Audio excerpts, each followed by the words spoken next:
Huh.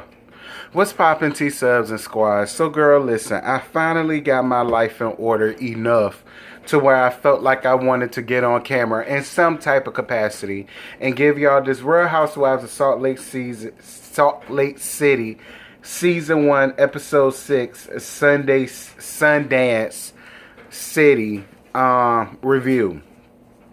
Y'all, I don't really know what it is, but Salt Lake City is slowly but surely losing me just a little bit. Not a lot, but just a little bit. So if the reviews are late, that's why the reviews are late. I just didn't have no type of gumpture to really get up to talk about it when y'all wanted me to talk about it and why I wanted to talk about it. No shade to y'all, but it's a lot going on with reality TV right now. Dealing with the shenanigans of Potomac and Bram Doctor and all of them. It's a lot. But anyway, this ain't got shit to do with this. We here to talk about these hoes. So let's go on ahead and do it. So Jen is in the office. What office? I do not know. Planning with Stuart for the Sundance party that she's doing. And last year, Stu got so drunk that he was walking around calling himself Stu Chainz the rapper. Listen, Stu said tonight we're gonna get effed up, and that's exactly what it was that he did. So hey, it is what it is. So Lisa's doing events for the Sundance weeks. Saying that people call her the queen of Sundance. I mean, I guess Lisa. She talks about living the standards of the Mormon church. And I'm like, pretentious, judgmental people who don't have the mental capacity to understand when they're in a cult or not. Those are the attributes that you live by, which is just fine, Lisa. You got that right. Nothing about the Mormon church makes me want to drop my religion and be a Mormon. I'm just going to let you know that right now. I understand this is how you grew up. While it's the end all be all for you, you got to understand how other people feel about it on the outside looking in. From what the outside looking in is, all of y'all hoes is prejudiced and all of y'all going to bust hell wide apart at the seams right along with Mary and her cult that she got going on around there. Moving on. I'm trying, y'all. I'm really trying. Wendy invites Jen over for a hot tub little get together and then talk about Justice's birthday party. So Jen decides to shade Mary. Jen, I no longer like you, and I don't like you because you remind me of like Reginae and Yaya Mayweather and all of the rest of these young dumb hoes who are just brainless at this point. Like, you walk around without an original thought in your head and you just annoy my soul. Like, I would much rather you just not bring Mary up. Like, at this point, I'm still confused as to what it is that y'all are arguing about. You accepted the unheartfelt apology that was given. You know, like, I don't know. I'm just over the whole Jen and Mary thing at this point. Like, maybe that's what's dragging me down. I'm tired of talking about these two bleach face ass hoes. Like, both of y'all don't like each other because y'all are one and the same. Y'all really are. That's why y'all don't like each other. That's why y'all never gonna like each other. That's why y'all never gonna see it for one another. Y'all are one and the same. Y'all cannot be in the same room with each other. You just can't. Stop forcing it. I'm tired of seeing it and I'm tired of talking about it. And we just moving on. Whitney made it very clear that she's not picking a side. That she ain't got no issue with Mary. Mary ain't never done nothing to her personally enough to not like her or not want her around. And, you know, Whitney, you got every right to do that as a grown-ass woman. Nobody has the right to try to dictate who your friends need to be. And if Jen can't get it together long enough to be in the same space with Mary, then she's the one with the problem and not you. And maybe you need to evaluate that friendship. I'm just going to leave that alone. So then Meredith calls Whitney and says that her friend wanted her to walk in some type of runway fashion show or whatever down for the week of Sundance or whatever, and Whitney agreed to do it. Shout out to you, Whitney, for stepping out on faith. And I could see you doing that. Whitney is a very beautiful woman. I could see her, you know, being on the cover of something, child, girl. The Utah Inquisitor. Something like that, girl. I don't know. The Mormon Watch House, girl. I don't know. So Mary is at home getting ready for the party. Um, so we see her with her family member, Charlene, I believe her name is, that's been working for her for over 20 years. She says they're not close. They don't have a relationship, and she don't know her life outside of her working for her, but she's family. Mary knows that she's going to see Jen again. She's not worried about it, but maybe the both of them could come to a common ground for them to be in the same space with each other. Mary, I'm not surprised that you don't know nothing about your family. The only thing you know is that's your grandmama's brother's daughter. That's the only thing you know about this woman. This woman been working for you for over 20 years, but not only that, she's family. Like, I don't know how I would feel if I was a part of Mary's church and I'm seeing this about my first lady. Like, I just feel like me being the type of person that I am, I would really have to evaluate, you know, my life as it pertains to my church family, and the two people that are in the pulpit trying to preach to me every Sunday. You know, just me being me.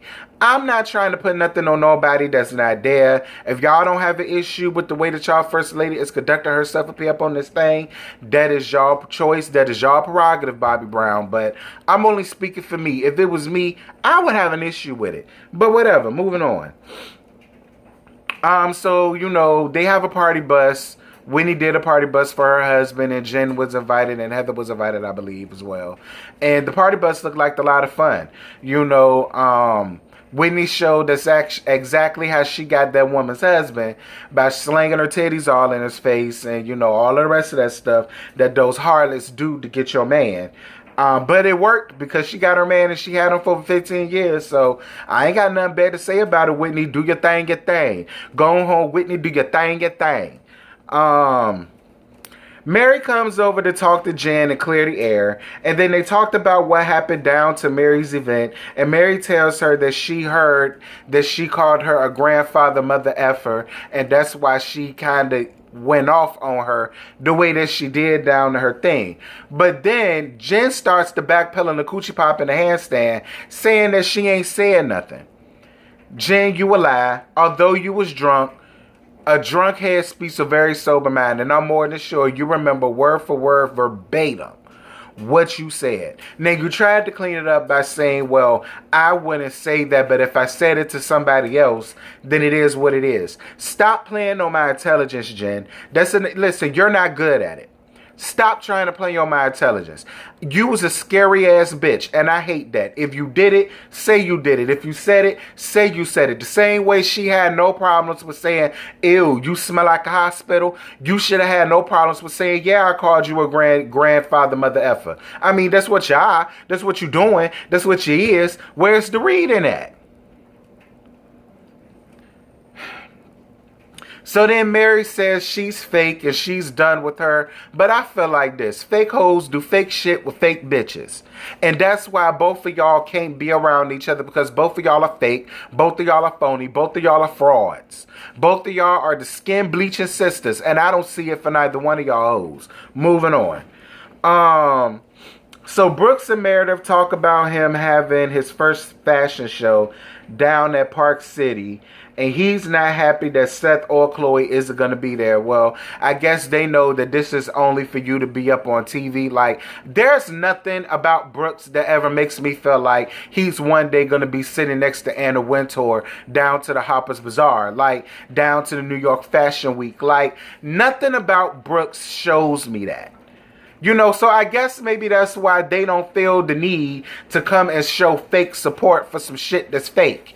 Like, I'm sorry. Like, I feel like y'all are forcing Brooks on us when y'all need to be forcing Meredith on us. Like, I'm just so sick and tired of seeing Brooks. I am. I'm done with Brooks. I don't want to see Brooks no more. I want that little girl to go back to school. If you want to be somebody, if you want to go somewhere, you need to wake up and pay attention. Mommy and daddy are not going to be around forever. Take it from a person that lost both of their damn parents at a young age. I'm only 32 years old. Both my parents gone. Both of